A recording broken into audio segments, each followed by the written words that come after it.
സംസ്ഥാനത്ത് ഒറ്റപ്പെട്ട ശക്തമായ മഴയ്ക്ക് സാധ്യത. വയനാട്, കണ്ണൂർ ജില്ലകളിൽ യെല്ലോ അലർട്ട് പ്രഖ്യാപിച്ചു.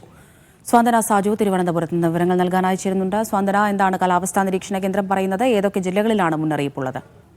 അമൃത, സംസ്ഥാനത്ത് ഇന്നും ഒറ്റപ്പെട്ട ശക്തമായ മഴയ്ക്ക് സാധ്യതയുണ്ട് എന്നൊരു മുന്നറിയിപ്പാണ് ഇപ്പോൾ കാലാവസ്ഥാ വകുപ്പ് നൽകിയിരിക്കുന്നത്. അതുമായി ബന്ധപ്പെട്ട് 2 ജില്ലകളിൽ ഇപ്പോൾ യെല്ലോ അലർട്ട് നൽകിയിട്ടുണ്ട്. വയനാട് അതുപോലെ തന്നെ കണ്ണൂർ ജില്ലകളിലാണ് നിലവിൽ ഇപ്പോൾ യെല്ലോ അലർട്ട് നൽകിയിരിക്കുന്നത്. വരുന്ന ഒരു 5 ദിവസത്തേക്കുള്ള മഴ മുന്നറിയിപ്പാണ് നിലവിൽ ഇപ്പോൾ പുറത്തു വന്നിരിക്കുന്നത്. അതിൽ ഇന്ന് മാത്രമാണ് മുന്നറിയിപ്പുള്ളത്. പക്ഷെ എന്നിരുന്നാലും വരുന്ന ഒരു 4 ദിവസത്തേക്ക് കൂടി ഒറ്റപ്പെട്ട ഇടങ്ങളിൽ മഴ ഉണ്ടാകുമെന്നൊരു മുന്നറിയിപ്പ് തന്നെയാണ് ഇതിൽ നിന്ന് ലഭിക്കുന്നത്. ഇന്നലെയൊക്കെ തന്നെയും വടക്കൻ ജില്ലകളിലായിരുന്നു മഴയുണ്ടായിരുന്നത്. അപ്പോൾ ഇന്നും വടക്കൻ ജില്ലകളിൽ മഴയ്ക്കുള്ള സാധ്യത തന്നെയാണ് കാണുന്നത്. എന്നിരുന്നാലും ചൂട് കുറയുന്നില്ല എന്നുള്ളതാണ് അമൃത. സംസ്ഥാനത്തിന്റെ എല്ലാ ഇടങ്ങളിലും തന്നെ മഴ ഒന്ന് കുറഞ്ഞതോടുകൂടി തന്നെ പലയിടങ്ങളിലും സാധാരണയേക്കാൾ അധികം 2 മുതൽ 3 ഡിഗ്രി അധിക താപനില ചൂടും ഇപ്പോൾ രേഖപ്പെടുത്തിക്കൊണ്ടിരിക്കുകയാണ്.